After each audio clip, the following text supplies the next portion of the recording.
खुदावन यसु मसीह में आप सबको पास्टर यूनुस का सलाम। हम खुदा के कलाम को लेकर आपकी खिदमत में फिर एक कलाम लेकर फिर आपकी खिदमत में हाजिर हैं।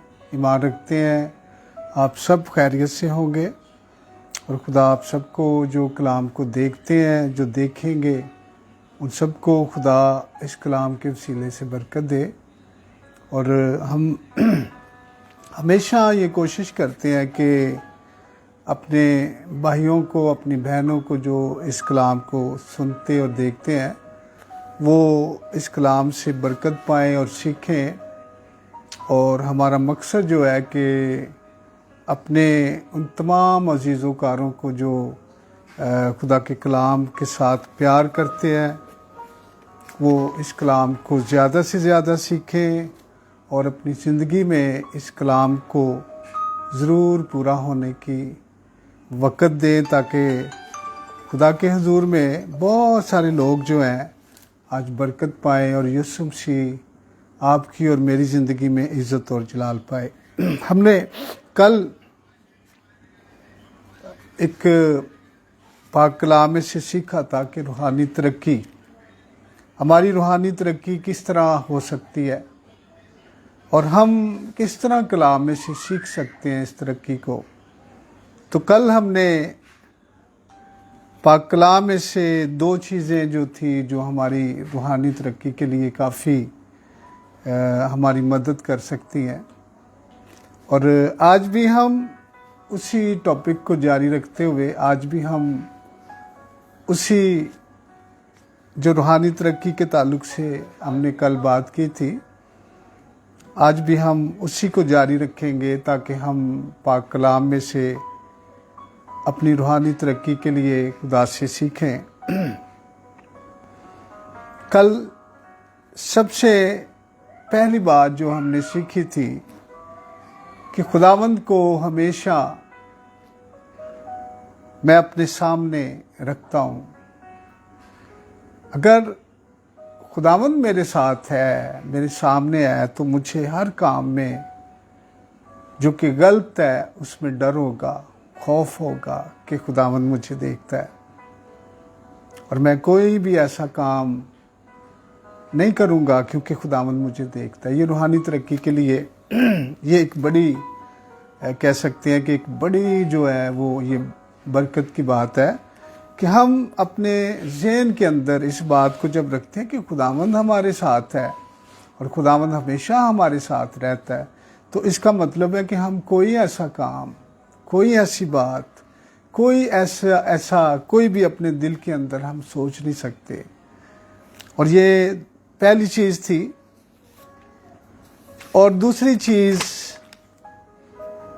कलाम पाक में से मैं हवाला आपको ये याद दिला दूं कि ये कौन सा हवाला था। ये अमाल की किताब और उसका 2 बाब और उसकी 25 आयत में खुदा का बंदा पतरस इस बात को कहता है, और ये दाऊद जो था वो 16 ज़बूर में ये बात करता है कि मैं खुदावंद को हमेशा अपने सामने रखता हूँ। ये पहली बात है। आज पाक कलाम में से हम दूसरी बात थी कल जो हमने सीखी थी,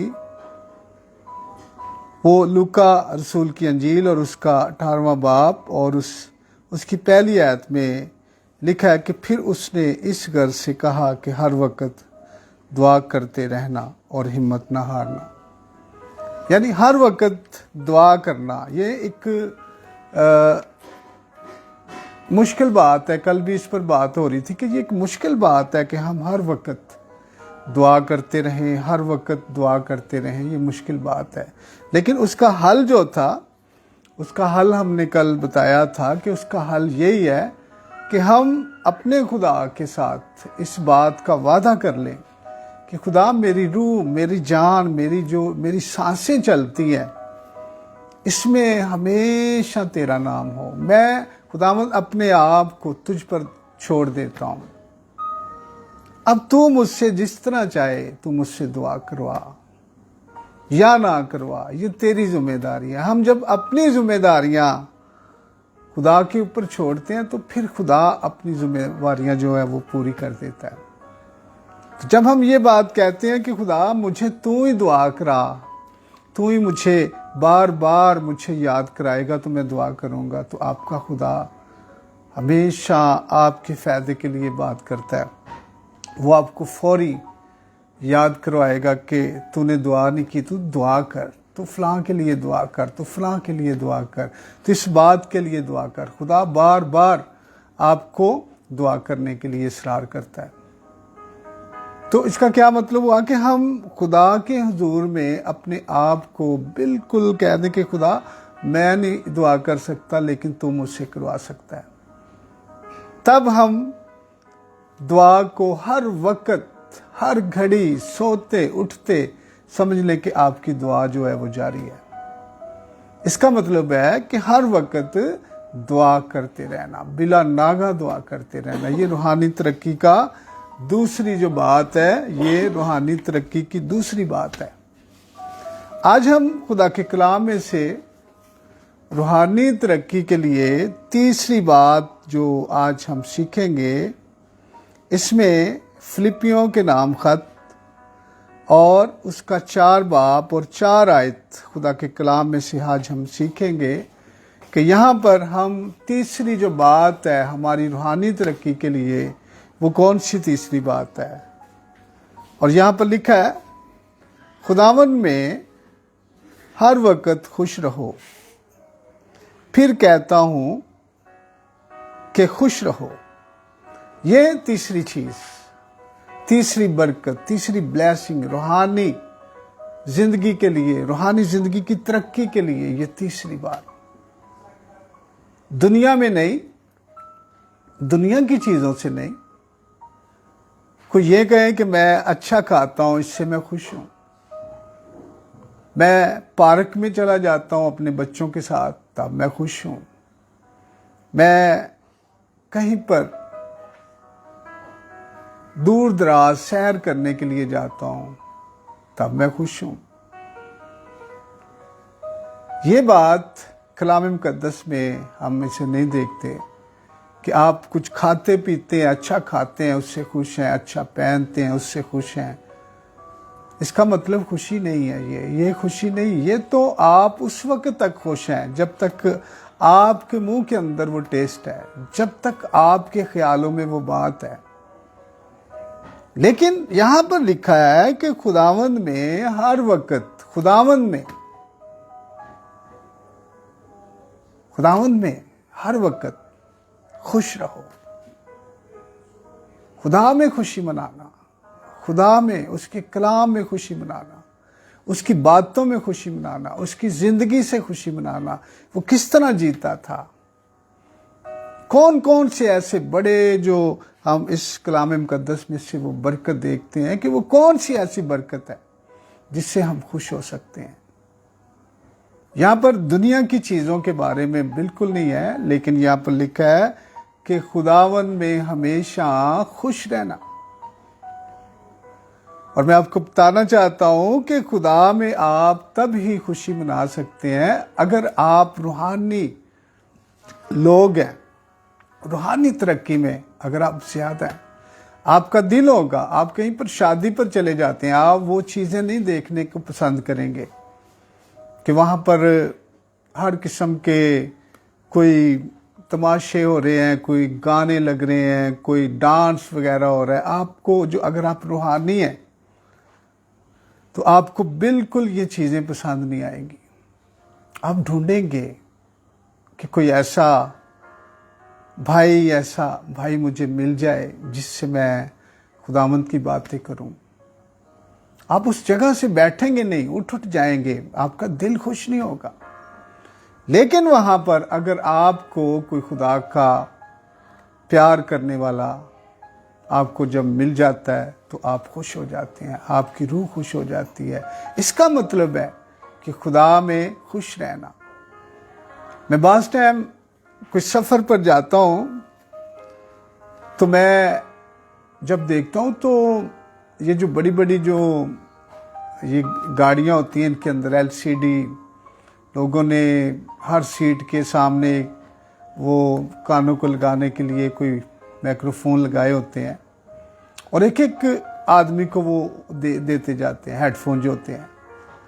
तो मैं इन चीज़ों को बिल्कुल मैं कहता हूँ कि नहीं, मैं अपने साथ कोई ना कोई खुदा का कलाम अपने फ़ोन के अंदर, आजकल बड़ी एक फैसिलिटी है कि हम अपने फ़ोन के अंदर भी खुदा के कलाम को रख सकते हैं, बाइबल को रखते हैं। बहुत सारे लोगों ने ज़बूर बाइबल, ये ऑडियो बाइबल जो होती है ये रखी होती है।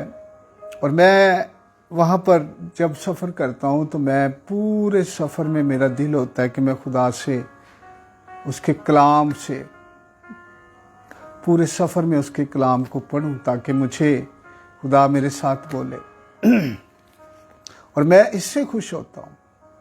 इसका मतलब है कि खुदा में हमेशा खुश रहना, इसका मतलब यही है कि आप रूहानी चीज़ों की तलाश में जब रहते हैं तो तब आपके दिल को सुकून होता है। मैं आपको बताना चाहता हूँ कि अगर आपकी जेब के अंदर कोई पैसे नहीं है ना, कोई बात नहीं, लेकिन अगर आपके पास खुदा का कलाम है, आप उस पैसे से खुश नहीं हो सकते। लेकिन जो रूहानी लोग हैं, जो रूहानी तरक्की करना चाहते हैं, वो खुदा के कलाम को ज़्यादा से ज़्यादा सीखते और उस पर अपना ध्यान करते हैं।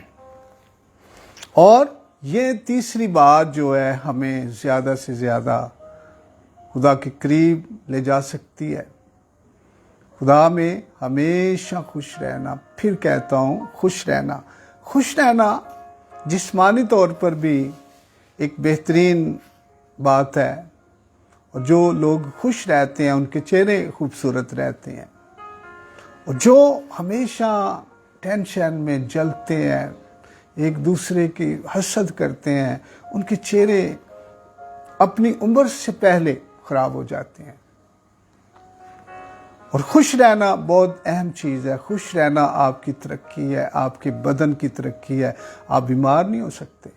जो बंदा खुश नहीं रहता वो बीमार हो जाते हैं, उनको बहुत बड़ी बड़ी बीमारियां जो है इलाहाक हो जाती हैं।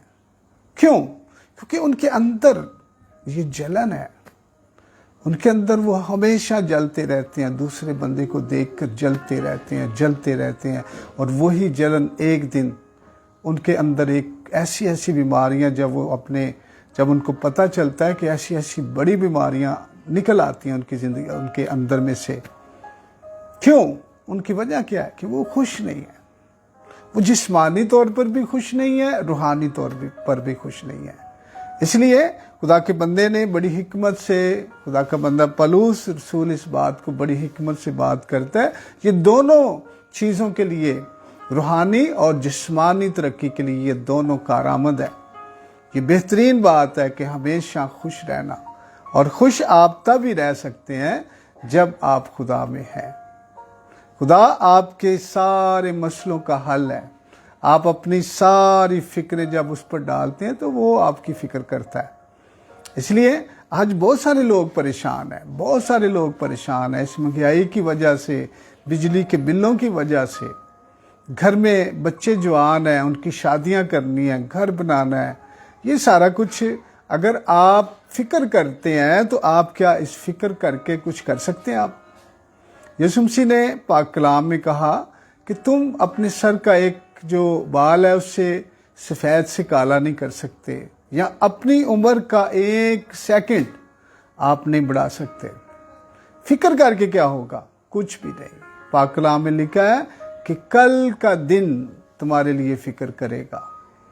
हमें सिर्फ क्या करना है? हमें अपनी रूहानी तरक्की के लिए खुदा के कलाम से और खुदा की बातों से और खुदा की रफ़ाकत से हमें खुश रहना, और हर वक्त बिला नागा खुश रहना। ये आपके लिए तीसरी बात जो आपकी रूहानी तरक्की के लिए बेहतरीन एक समझ ले कि एक टूल है ये, और ये ब्लेसिंग है, ये बड़ी बरकत है। ये तीन चीज़ें जो हमने सीखी हैं। सबसे पहले खुदावंद को हमेशा अपने सामने देखना, हाँ खुदा है, खुदा है। दूसरी चीज़, हमेशा दुआ करते रहना। तीसरी चीज खुश रहना, और खुशी ही, मैं एक छोटी सी स्टोरी है, रियल स्टोरी है किसी बंदे की। हमारा क्रिश्चियन भाई था, सियालकोट में वो रैश पजीर था, और लाहौर के अंदर वो एक बार आया तो वो बड़ा मायूस था, बड़ा उसे नौकरी नहीं मिलती थी, पढ़ा लिखा आदमी था। तो लाहौर में जब आया तो वो, मैं शॉर्ट ये बात कर रहा हूँ, मैं उसकी पूरी अगर ये स्टोरी सुनाऊँ तो काफ़ी वक्त लगता है। तो वो ये रीगल, हमारे लाहौर में रीगल है, वहाँ पर वो फूलों की रेडी लगाता था एक भाई। तो वो वहाँ से गुजरा और वो रेडी को आगे कर रहा था और उससे थोड़ी सी रेडी लग गई और उसने उसकी तरफ बड़े गुस्से से देखा। उसने, वो जो फूल बेचता था वो बड़ा एक हंसमुख आदमी था, खुशबाश आदमी था। उसने उसे कहा, भाई क्या हो गया है, क्यों इतना गुस्सा करते हो, देखो कितनी बुरी शक्ल लगती है। उसके पास एक शीशा था, उसने फौरी उसको शीशा दिखाया, उसने कहा, देख तेरी शक्ल कितनी बुरी लगती है, तू बुरा लगता है, देख तू ऐसा गुस्सा करके कितना बुरा लगता है। तो उसने फौरी उससे कहा कि चल थोड़ा सा हंस के दिखा, देखी। उसने थोड़ा सा हंसा तो उसके आगे उसने फिर शीशा किया, देख अब कितना खूबसूरत है तू, कितना अच्छा लगता है। तो उसने कहा, भाई अगर कामयाब होना है तो फिर खुश रहो, अगर तुम इसी तरह अपने आप में गुस्सा रखेगा, अपने चेहरे को बिगाड़ेगा तो तू तरक्की नहीं करेगा। और मैं आपको बताना चाहता हूँ कि वो बंदे ने इतना ज़्यादा, उसने अपनी ज़िंदगी के अंदर किताबें खरीद खरीद कर अपनी ज़िंदगी में उसने हंसने वाली जो बातें हैं वो किताबें खरीद कर वो पढ़ता हंसता, उसकी ज़िंदगी में चेंज आ गया और वो दिन ब दिन जो है वो अपने गुस्से को भूलता गया, गुस्से को ख़त्म करता गया और वो खुश रहना शुरू हो गया। कंपनी बाग के अंदर वो वॉक करने के लिए जाता था, वहाँ पर एक फॉरेनर था, अंग्रेज़, तो उसके साथ उसकी हेलो हाय हो गई और वो आपस में दूर से हाथ हिलाते और हेलो हाय करते थे, लेकिन आपस में उनकी कभी बात नहीं होती थी। वो मुस्कुराते थे और अपना हाथ हिलाते थे, इसी तरह उनकी वो दोस्ती थी।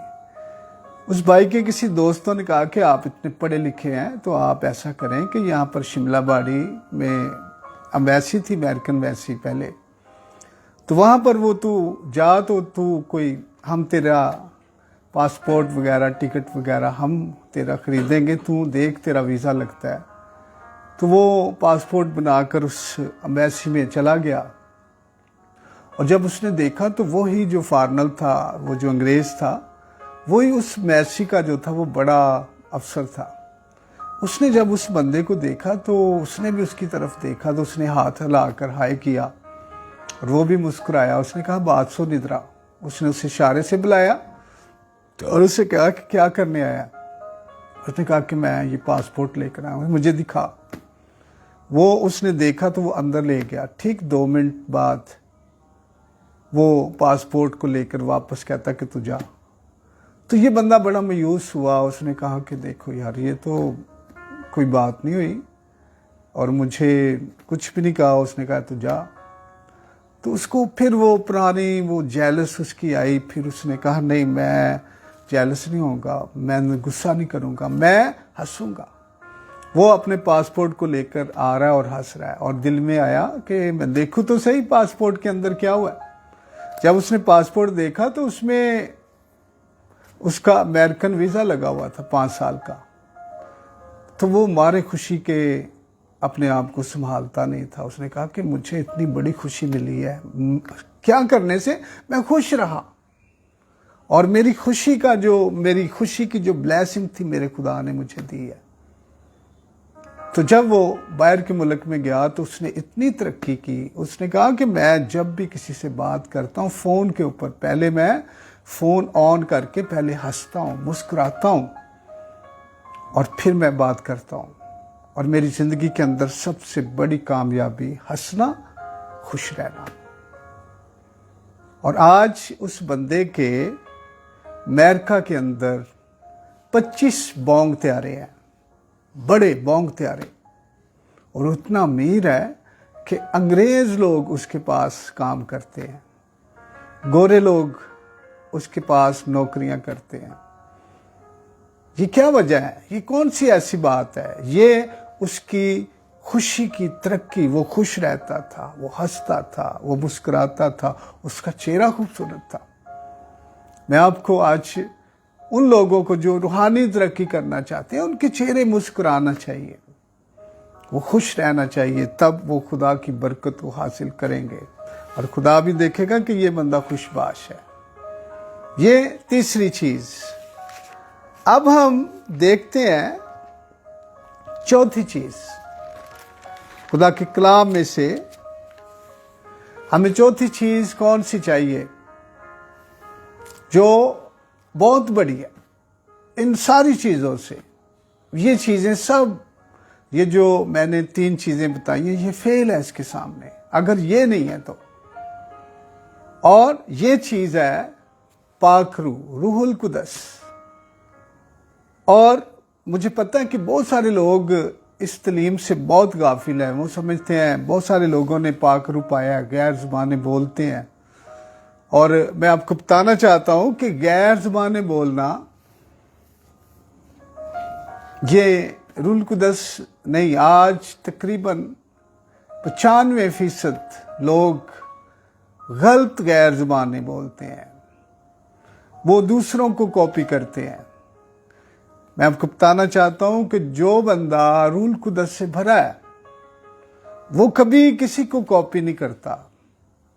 उसके अंदर असल शादमानी है, वो खुदा के हुजूर में हलीम आदमी है, वो लोगों की सुनता है, वो लोगों के साथ बहस नहीं करता, वो अपने कलाम के ऊपर तकब्बर नहीं करता, वो अपने गाने के ऊपर जब वो गीत गाता है उसके ऊपर वो तकब्बर नहीं करता।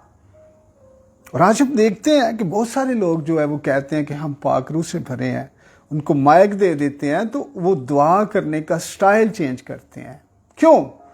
इसलिए कि लोग मुझे देखें, मुझे फॉलो करें। यीशु को फॉलो नहीं करें, मुझे फॉलो करें। कोई गीत गाता है तो वो भी कहता है कि मुझे फॉलो करें।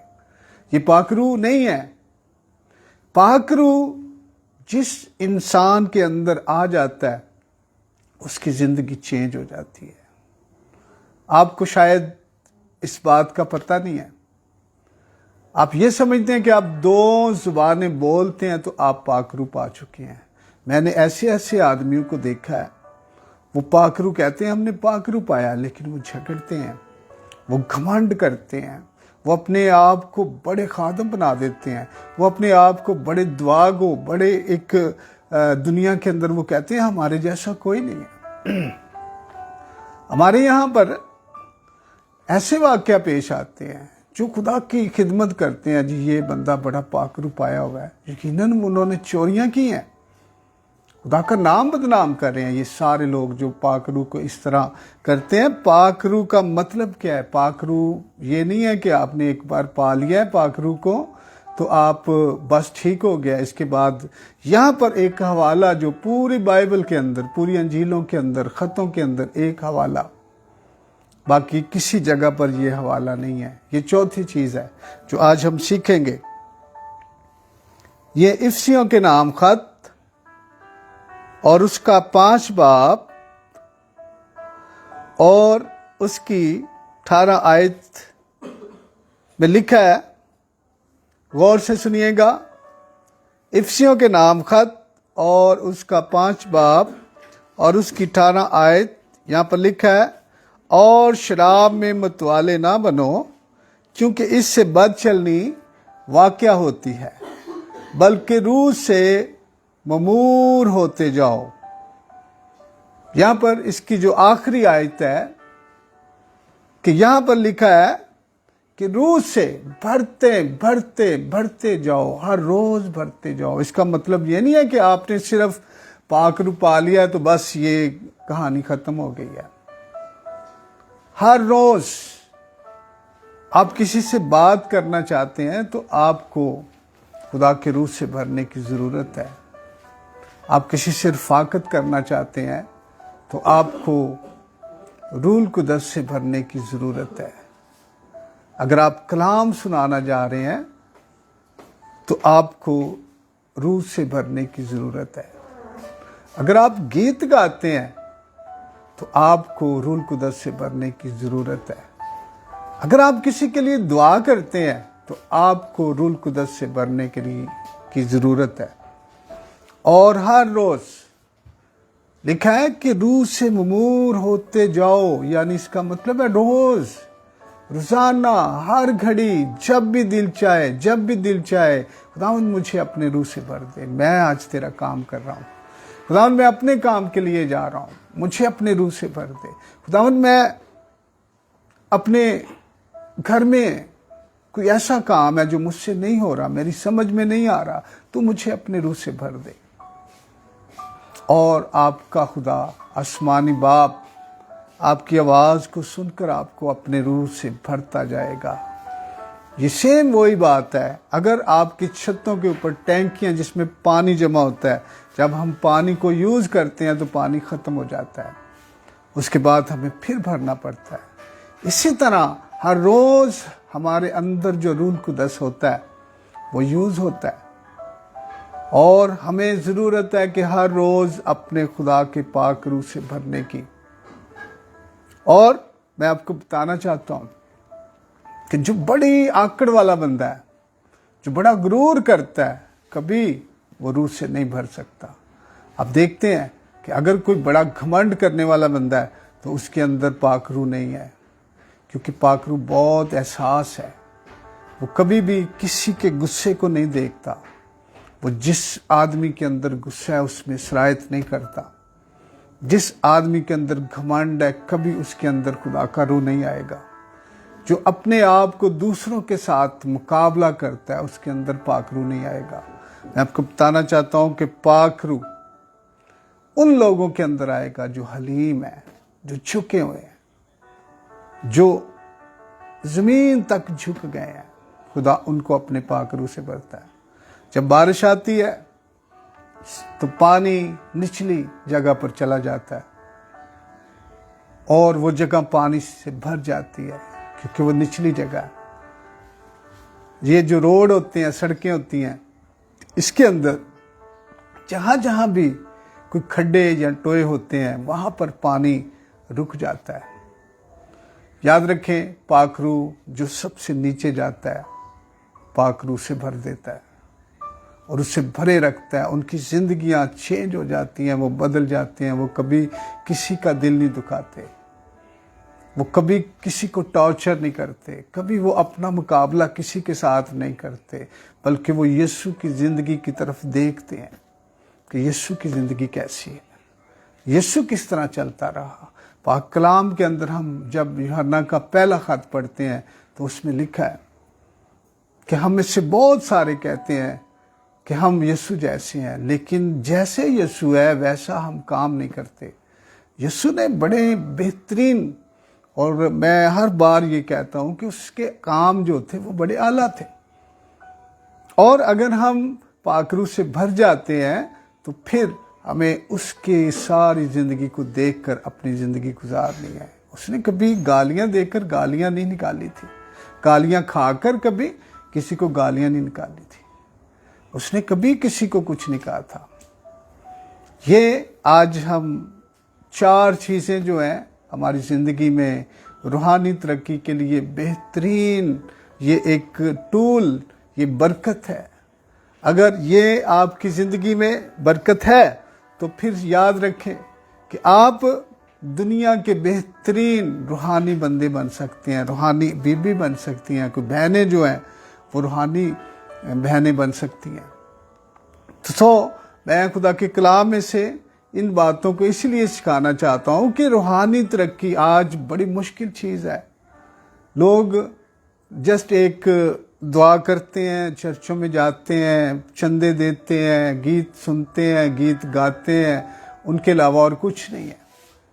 और याद रहे कि जब तक आप रूहानी तरक्की, आप रूहानियत में तरक्की नहीं करते, आप खुदा के खादम, आप खुदा की खादमें नहीं बन सकते, आप खुदा के लोग नहीं बन सकते। ज़रूरी बात नहीं कि खादम बनना, खुदा के लोग बनना बड़ी बात है, खुदा की कलीसिया बनना बड़ी बात है। और खुदा की कलीसिया के अंदर किसी किस्म का दाग धब्बा झुर्री नहीं होनी चाहिए। और याद रखें कि जब तक आप ये 4 चीज़ें अपनी ज़िंदगी में नहीं करते तो आपकी रूहानी तरक्की नहीं हो सकती। और सबसे बड़ी चीज़ ये जो रूल कुदस की है, इससे पाना बहुत ज़रूरी बात है। ये ऐसे है कि हम इसके बगैर तो कुछ है ही नहीं है। हम मुर्दे हैं, हम एक चलती फिरती लाशें होती हैं। हम अपने उन जिस तरह कोई मरे हुए बंदे को पता नहीं चलता, इसी तरह हम गुनाह करते चले जाते हैं। जब हमारे अंदर ये जो पाक रूह आता है तब हम खुदा के हुजूर में बहुत ज़्यादा खुदा के हुजूर में उसकी बरकत को हासिल करते हैं। 5वीं बात हम सीखेंगे, ये आखिरी बात होगी, उसके बाद हम खुदा के कलाम को वाइंड अप करेंगे। रसूलों के अमाल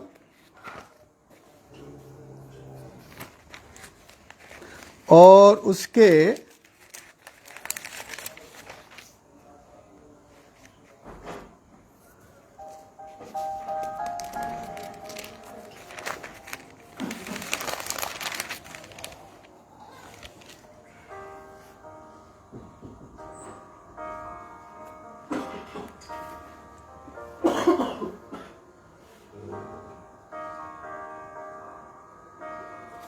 यहाँ पर हम इस बात को सीखेंगे कि अपने ज़मीर को, ये रसूलों के माल में खुदा का बंदा पलूस रसूल इस बात को लिखता है कि मैं अपने जो मेरा ज़मीर है उससे पाक रखता हूँ। अपने ज़मीर को पाक रखना, उसे जांचना कि आज मुझसे कुछ हुआ है, मैंने आज किसी के लिए कुछ किया।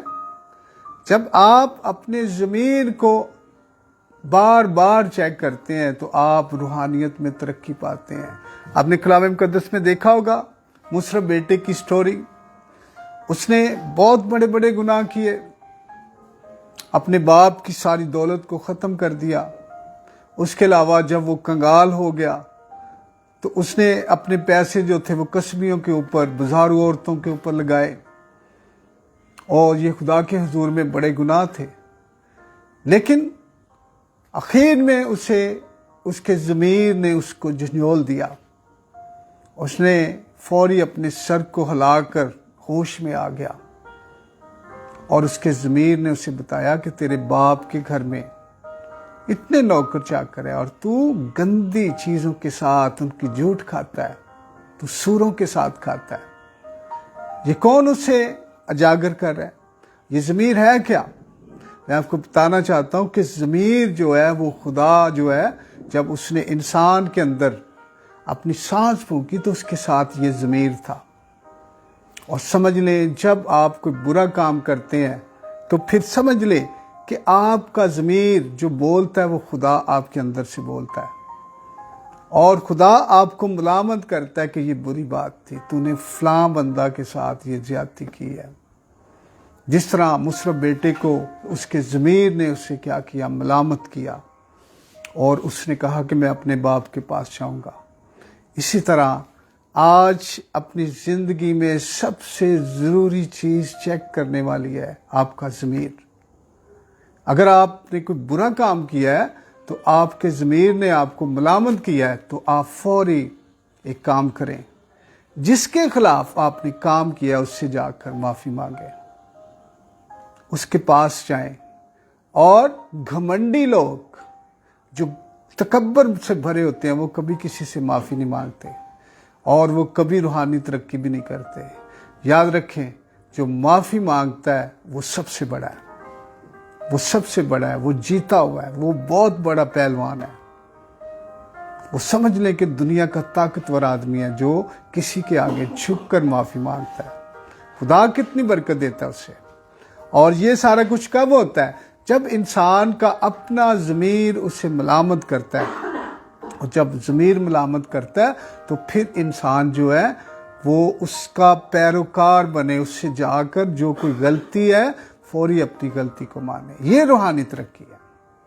अगर आप कहते हैं कोई बात नहीं, फिर क्या हुआ, चलो कुछ नहीं होता, मैंने तो उसे ये कह दिया है, मैंने तो उससे बुरा भी कह दिया है, मैंने तो उसके ख़िलाफ़ भी कह दिया, कुछ नहीं होता, तो यकीनन आप रूहानी तरक्की कभी नहीं हासिल कर सकते। ज़मीर को फॉलो करें।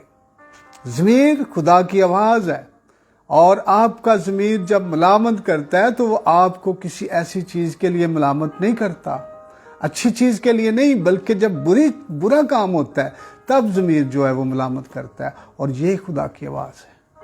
सुने इस आवाज़ को, ताकि आप दिन ब दिन रूहानी तरक्की पाएँ और खुदा का कलाम दिन ब दिन तरक्की पाए। आज का जो मैसेज था, हमने 5 चीज़ें रूहानी तरक्की के लिए सीखी हैं। इस कलाम को ज़रूर शेयर करें और हमारे पेज को ज़रूर लाइक करें। और हम चाहते हैं कि दुनिया के अंदर ज़्यादा से ज़्यादा जो खुदा के खादम कलाम सुनाते हैं ज़रूर सुने, उनको भी शेयर करें, सब्सक्राइब करें, और खुदा आप सबको बरकत दे। और मैं चाहूँगा कि मैं आप सबके लिए जो खुदा के कलाम को देखते हैं और जो देखेंगे उनके लिए मैं दुआ करूँगा। उसके बाद हम खुदा के कलाम को वाइंड अप करेंगे। आए अपनी आंखों को बंद करते हैं। यीशु मसीह के नाम में। आसमानी बाप, मैं तेरा खादम होते हुए इस सारे जो मैसेज खुदावंद हमने सीखे हैं रूहानी तरक्की के लिए, जो मेरे भाई बहनें बच्चे देखते हैं, खुदा इनकी रूहानी तरक्की हो और खुदावंद इनकी ज़िंदगी में तेरा जलाल ज़ाहिर हो।